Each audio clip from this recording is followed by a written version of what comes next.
Bienvenue dans cette nouvelle exploration. Aujourd'hui, nous partons à la découverte du mystérieux et fascinant lac noir d'Adjara, au Bénin. Oui, j'ai bien dit lac noir, un lieu chargé d'histoire, de culture et de beauté naturelle. Pourquoi est-il noir? Quelle est son importance pour les habitants? Et pourquoi devrez-vous absolument le visiter? Suivez-moi donc pour cette aventure incroyable en plein cœur de la nature béninoise. Ok les gars, donc là nous sommes à la rivière Noire. On s'apprête à aller visiter cette rivière, aller découvrir l'histoire cachée en fait derrière ce site extraordinaire en plein cœur du Bénin. Là nous sommes à Adjara, pas très loin de Porte-Novo en fait. Donc allons visiter ce site magnifique.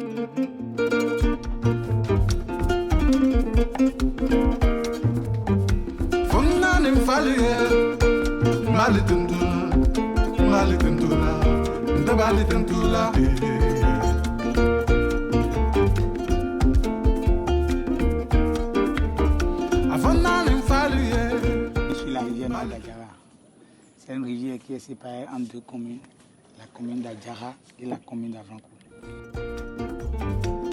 Le lac noir d'Adjara n'est pas un lac ordinaire. Il tire son nom de la couleur sombre de son eau, une teinte due à la végétation dense et aux minéraux présents dans le sol. Mais au-delà de l'explication scientifique, ce lac est entouré de nombreuses légendes locales. Pourquoi la rivière noire? Pourquoi la rivière noire? Touchez l'eau, en réalité, l'eau n'est pas noire. Touchez l'eau, les amis, l'eau, elle est claire. Oui, oui, ça c'est vrai. Vous pouvez bien voir. Je ne sais pas si vous pouvez voir la couleur de l'eau. En fait, l'eau, si vous pouvez remarquer là, l'eau elle est claire en fait. C'est une eau claire comme les autres. Oui, claire, très claire. Ouais. C'est compte tenu de certains facteurs, de certains esprits, de certains petits dieux qui sont à l'intérieur de la rivière. Ces dieux, on peut les appeler Émélé, Oudoudoua, Tokosu. Tous ces esprits-là sont à l'intérieur de la rivière. Et pour pouvoir éviter la transparence, ils ont créé cette barrage en donnant cette couleur à la rivière, d'où le nom rivière noire. Rivière noire. Nous avons aussi une petite influence aussi des fleurs aussi qui exercent une petite influence sur l'eau, mais le principal facteur, ce sont les dieux qui sont à l'intérieur de la rivière. Ouais, parce que c'est incroyable là, quand on regarde l'eau, on a l'impression que l'eau est colorée, on a l'impression que l'eau est noire en fait. Mais quand on prend l'eau du don, on se rend compte que l'eau est propre, l'eau est claire en fait, comme tu vois, c'est très clair. Donc cela est dû d'abord à la présence des dieux et maintenant également... Et c'est le principal facteur. Les sons et les fleurs, c'est les dieux là. Ces dieux sont à l'intérieur de la rivière. Waouh. Le nom rivière noire en fait part du fait qu'il y a des esprits qui sont dans la rivière. Oui. Et ces esprits-là sont des esprits donateurs. Vous voyez, les gens viennent, nous avons quelque part de l'autre côté que les gens viennent demander leur vie. Et directement, leurs vies sont directement exaucées. Dans la rivière? Oui, dans la rivière. Les gens viennent, ils demandent de l'enfant, ils demandent la promotion. C'est Dieu, qu'est-ce que Dieu va faire dans la vie sans l'eau? Je ne suis pas sûr. Donc, vous allez constater qu'au Bénin, les gens aiment adorer les dieux de l'eau. Soit c'est pas Émélé, soit c'est Oudoudoua, le roi de la lac, soit c'est pas Mamiwata. Ça soit au Émélé ou au Doudoua. Ouais. La jet de filet même est interdite sur cette rivière. Pourquoi? Parce qu'il y avait un pêcheur qui avait pêché un poisson sacré. Le poisson disait son nom. Au lieu de laisser le poisson, il a ramené le poisson à la maison. Il a consommé le poisson. Toutes ses familles ont décédé. Du coup, ils ont fait appel à l'oracle. De nos temps ailleurs, du coup, ils ont fait appel à l'oracle. C'est l'oracle qui les a essayé de montrer que de nos temps ailleurs, quelque chose va faire sans l'oracle. Il faut aussi consulter l'oracle, le phare. Le phare, oui. C'est le phare qui les a essayé de montrer qu'il avait attrapé un poisson sacré. Et c'est ce poisson qui est à l'origine de tous ces problèmes, de tous ces malheurs qui s'est produits. Et maintenant, ils ont interdit de ne plus jeter, des filets. Ça veut dire que c'est interdit de pêcher en fait dans cette rivière noire. De jeter des filets. Tu peux placer tes filets, placer tes cannes à pêche. Oui, jeter des filets, c'est interdit. Du coup, si tu jettes les filets, tu vas attraper ces poissons sacrés. Et ces poissons sacrés, une fois que tu les attrapes, maintenant, ça va te créer des dommages après. Au moins, si tu places les filets, les poissons sacrés, comme ils sont sacrés, ils ne peuvent pas pénétrer dans les filets. Je comprends. Ils ne peuvent pas pénétrer dans les filets. C'est ça qui fait le deuxième aspect. Donc, il y a des choses sacrées à l'intérieur de la rivière. Donc, si je comprends bien, si c'est pour faire une pêche normale avec une canne et une pêche, c'est possible parce qu'en fait, ces poissons sacrés ne vont pas se diriger vers là. Mais si tu lances le filet, c'est comme un piège en fait que tu tends. Directement, tu peux donc avoir la malchance de soulever un poisson. Waouh. Mais ça, c'est incroyable en fait. C'est Ouais, incroyable. Donc, c'est donc ça en fait qui montre l'importance sacrée de l'eau. de cette. Et ces poissons, nous avons les poissons qu'on appelle dansi. Ça montre que c'est une poisson d'une divinité. Vous voyez? Ouais. Et donc, ces poissons, ils ont un signe. Ils ont un signe. Ce n'est pas les poissons simples. Ouais.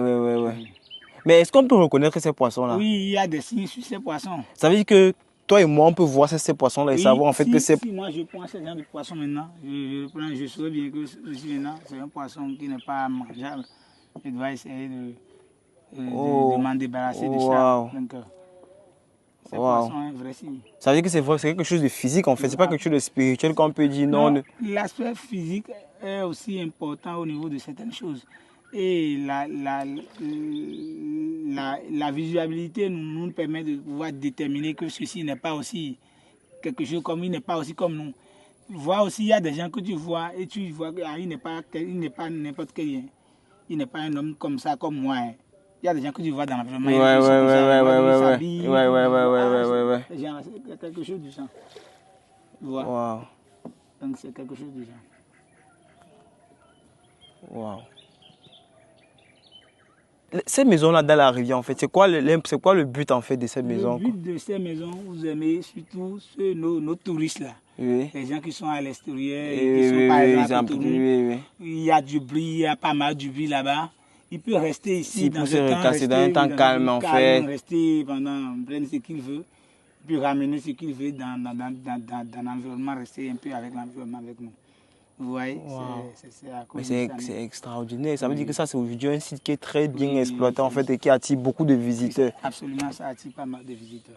Ça veut dire que si vous êtes une personne qui aime la nature, en fait, vous aimez le calme, vous aimez être dans des endroits paisibles et beaux en même temps, parce que je précise en fait que la beauté de cet endroit est immense, en fait, c'est extraordinaire. Donc si vous êtes ce genre de personne, je pense que cet endroit est exactement l'endroit qu'il vous faut. En fait, vous devez absolument visiter ce genre d'endroit. Vous devez absolument profiter de ce genre d'endroit, en fait, profiter de la beauté de la nature de cet endroit. La rivière a un peu plus de relation avec le marché d'Adjara. Oui. Le fondateur du marché d'Adjara, son nom s'appelle Kwetu. Kwetu. Oui, en réalité, c'est lui qui a créé la commune d'Adjara. Et c'est un chasseur redoutable qui chassait les animaux sauvages. Oui. Et du coup, lorsqu'il était venu, Kwetu là provient de Nago. Et il était installé au bord de la rivière Noire. Il y a quelque part, dans une autre embarcadère là-bas, où il a ses descendants. Oui. Vous voyez? Et c'est ces descendants de l'autre embarcadère qui sont en réalité des pirogues. C'est ceux-là qui conduisent les gens. Absolument. Et lorsqu'ils venaient chasser les animaux sauvages, les gens viennent de Cotonou, les gens viennent de Lomé, les gens viennent de Ghana acheter la tête de ces animaux chez lui pour des rituels. Ah ok, oui. Pour les pratiques et tout. Et ils lui ont demandé, monsieur, comme les gens viennent beaucoup chez toi, est-ce que je peux rester à côté de toi pour pouvoir vendre ce que j'ai? Oui. Du coup, il les a acceptés au bord de la voie, il les a acceptés et ça a devenu le grand marché d'aujourd'hui. Ok, donc le marché Kwetu, en fait, c'est ça l'histoire, l'origine même du marché Kwetu. Ouais. Donc il vendait juste les têtes d'animaux et parce qu'il avait beaucoup de personnes qui venaient le fréquenter, les gens ont décidé de venir s'associer à lui et ça a créé en fait le grand marché qui est le marché de Kwetu d'aujourd'hui. Waouh! Donc le marché part d'une seule personne pour devenir un très grand marché. Et du coup, ils ont donné son nom maintenant au marché qu'on appelle Kwetu. Ok, donc c'est à son honneur en fait que le marché aujourd'hui s'appelle le marché Kwetu. Oui, en réalité c'est lui qui a donné la voie pour accéder à la rivière Noire. Parce qu'il était la première personne qui est venue s'installer dans la commune d'Adjara. Ouais. Aujourd'hui, le lac Noir d'Adjara est une véritable attraction pour les amoureux de la nature et d'aventure. L'une des meilleures expériences ici, c'est de naviguer en pirogue sur les eaux calmes. On peut observer la faune, se promener autour du lac, simplement profiter du calme et de la beauté du paysage. Si vous cherchez un endroit paisible et authentique au Bénin, ce lac est une destination idéale. C'est extraordinaire, vous n'allez pas me croire, mais vu que je suis sur cette rivière en fait, j'ai carrément oublié que j'ai des soucis en fait.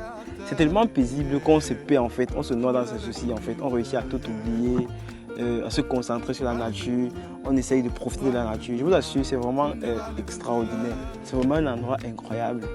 Visitez cet endroit et vous n'allez pas être déçus. Au-delà de son aspect calme et impressionnant, le lac Noir d'Adjara joue un rôle crucial pour l'écosystème local car il abrite une biodiversité impressionnante. que des tilapias, des poissons électriques, des anguilles, des scies et d'autres éléments qui ne sont pas vulnérables.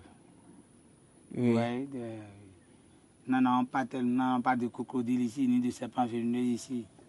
Non, donc avec ça, il n'y a pas de serpents venimeux en fait. Donc ça veut dire que pour ceux qui auront en fait peur sur l'aspect sécurité en fait, ici là il y a la sécurité en fait, il n'y a pas d'animal dangereux et tout. Il n'y a que des poissons en fait de compagnie, des tilapias. Des anguilles, des poissons électriques. Si les poissons qui ont une masse électrique, si on les touche, ça donne une masse électrique. Ouais. Qu'il faut les toucher même avant. Il faut les toucher d'abord avant qu'ils donnent une masse. Wow, donc ils sont présents dans cette eau en fait. Ils sont à l'intérieur. Ça veut dire même que pour ceux qui n'ont jamais en fait vu des poissons électriques, c'est même l'occasion de venir découvrir en fait. Parce qu'ils peuvent arriver ici et avoir la chance de tomber en fait sur ces poissons-là et voir à quoi ça ressemble en fait. Oui.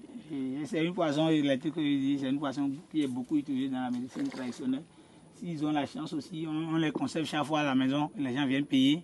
Oui. Ouais, et puis ils peuvent avoir la chance de pouvoir les retrouver dans l'eau à la maison, dans une canarie là.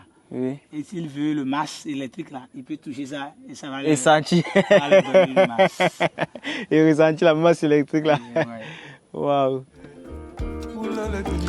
Au-delà de cet aspect touristique, le lac Noir d'Adjara est un chemin qui mène à un tout petit village extraordinaire où selon eux, les populations vivent des transformations artisanales.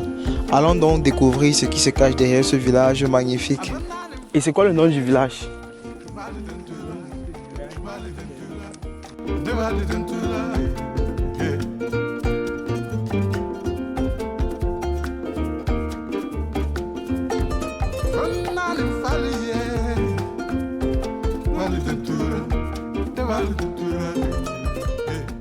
Claudine Talon, donc ça c'est son village ici là. Sa maison est à quelques mètres.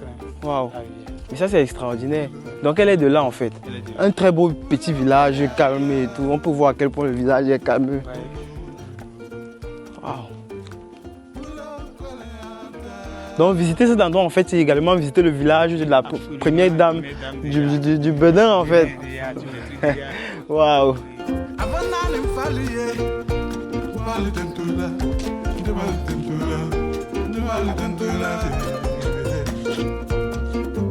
Bonsoir.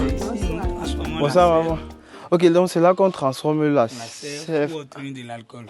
Une fois la sève ramenée, on vend ça aux mamans. C'est les mamans qui transforment la sève pour obtenir de l'alcool. Oh. Et la sève est ramenée à la maison, on la laisse fermenter pendant quelques jours. Après la fermentation, on lui ajoute du sucre. On remet ça correctement. Maintenant, on verse ça dans cette tonneau. On chauffe ça depuis le bas. L'évaporation passe dans un tuyau. Vous voyez? Et nous avons une étape de refroidissement ici. Et si ça se refroidit, ça sort liquide. Waouh. Les premières sorties sont plus forts que les derniers. On ajoute au premier les derniers pour pouvoir homogénéiser un peu le mélange. Pour pouvoir diminuer la concentration de l'alcool. Waouh. Voilà, c'est. Ça c'est. Guys, ça c'est extraordinaire ça. En fait, donc ça veut dire que là en fait, c'est un processus en fait de transformation de vin traditionnel en fait. Regardez en fait l'ingéniosité présente là. Regardez à quel point. Ça provient de la rivière Noire. La dérivée, rien que le dérivé de la rivière, c'est la sève qui est prélevée des palmiers raffia de la rivière Noire. Waouh. Vous voyez, c'est la sève des palmiers raffia qu'on utilise pour obtenir de l'alcool. Wow. Et puis tu vois, regarde la couleur en fait, ça donne même envie de boire. On aurait dit de l'eau minérale en fait, c'est incroyable. Donc c'est ce processus là qui permet d'obtenir ce produit. De la sève qu'on obtient ceci. Ce produit final. Attends, monsieur.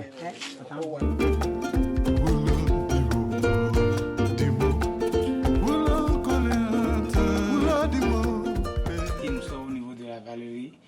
Nos femmes, c'est les hommes qui vont au niveau de la rivière chercher les blanches raffia. Et ils ramènent ça à la maison. De ces blanches, nous tissons des cordes. Oui. Et c'est à partir de ces cordes que nous faisons des paniers. Que vous voyez les paniers, les grands paniers que vous voyez. Les grands paniers qu'on voit, les grands paniers qu'on a l'habitude de voir au marché en ville et tout. Oui, c'est ça, ça provient. Donc c'est en fait comme ça là qu'on commence à tisser en fait les paniers qu'on utilise là. Waouh. C'est le début Du travail en fait, c'est le début de la fabrication. Waouh. Ça là, c'est vraiment ce qu'on appelle la richesse africaine en fait. Vous voyez, les Blancs, on les industries, nous les Africains, on a notre part d'ingéniosité en fait. Parce que c'est incroyable. Guys, vous pouvez voir avec moi en fait comment on est construit ces pagnes là. Donc on quitte en fait des trucs de palmiers qu'on transforme de cette façon pour avoir le produit final qui sont ces paniers en fait qui sont placés de l'autre côté là. Waouh, c'est magnifique. Waouh. Mais combien de temps ça peut prendre pour tisser un panier? Pour tisser un panier, Oui. ça va prendre une journée. Une journée en fait. Waouh. Donc c'est du travail qui est là. C'est du travail, hein. Travail. Et il y a combien vendu un panier de vérité? Oui, ça demande c'est à Ossam. C'est eux qui savent comment ils vendent. Waouh. Et puis je conseille, je ne sais pas si c'est au hasard ou c'est sciemment, mais tu vas remarquer qu'il y a des couleurs. Donc c'est comme si elle fait une décoration avec des couleurs. C'est pas une décoration. C'est la couleur de ce papier. Mais c'est pas la même couleur partout en fait. Ça veut Oui, dire qu'elle aligne ces couleurs-là, elle sait comment elle le fait. Oui, C'est fait exprès. On utilise l'intérieur, on utilise L'extérieur. Absolument. Tu vois, le blanc là, Oui. ça se verra à l'intérieur du panier. Oui. Vous voyez? Ouais, je vois. Est-ce que tu commences à Ouais, je comprends. Un peu comme celui-ci en fait. Oui. Un peu comme celui-ci. Un peu comme celui-ci. Waouh. Donc en fait là c'est l'une des activités principales en fait des gens du village. Waouh. Waouh. Donc voilà en fait un des produits en fait que vous pouvez bénéficier dans ce magnifique petit village en fait. Vous pouvez regarder avec moi en fait des paniers, regardez la beauté des paniers en fait. C'est incroyable. Ouais. Avec ça vous pouvez même décorer vos maisons et tout. Wow. La richesse de cet endroit est tout simplement extraordinaire en fait. Regardez comment c'est magnifique. Vous pouvez venir à cet endroit, vous allez avoir des paniers comme ça, là vous allez avoir des jolis petits paniers comme ça. En fait, si vous voulez des petits paniers, des grands palmiers, ça sera à vous de faire du choix en fait.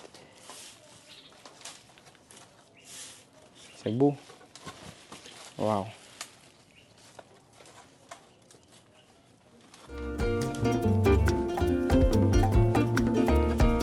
Ah, hello guys, donc vous avez vu, on vient de terminer notre visite dans ce magnifique petit village en fait, c'était extraordinaire, vous avez pu voir avec moi la richesse de ce village, l'ingéniosité, surtout l'ingéniosité de ce village, ce fut une expérience magnifique, extraordinaire. Donc là on vient de terminer, on va donc rebousser chemin, on va aller prendre notre route pour rentrer, donc j'ai profité, c'était un moment incroyable, donc on va aller ensemble, c'est pas encore fini parce qu'on peut encore vivre, qui sait. Tant que la journée n'est pas finie, on se dit qu'on peut encore vivre l'expérience extraordinaire. Donc allons-y et continuons notre aventure. Non, je rigole. C'est tout ce que j'avais prévu pour vous aujourd'hui. C'était une magnifique journée, pleine de découvertes et d'apprentissage entre le mystère caché autour du lac Noir et la découverte de l'ingéniosité du peuple de ce magnifique petit village. J'espère que comme moi, vous avez adoré cette vidéo, vous avez adoré cette journée. Si tel est le cas, n'oubliez surtout pas de la liker et de vous abonner pour plus d'aventures. Prenez soin de vous et on se dit à très bientôt pour de nouvelles vidéos.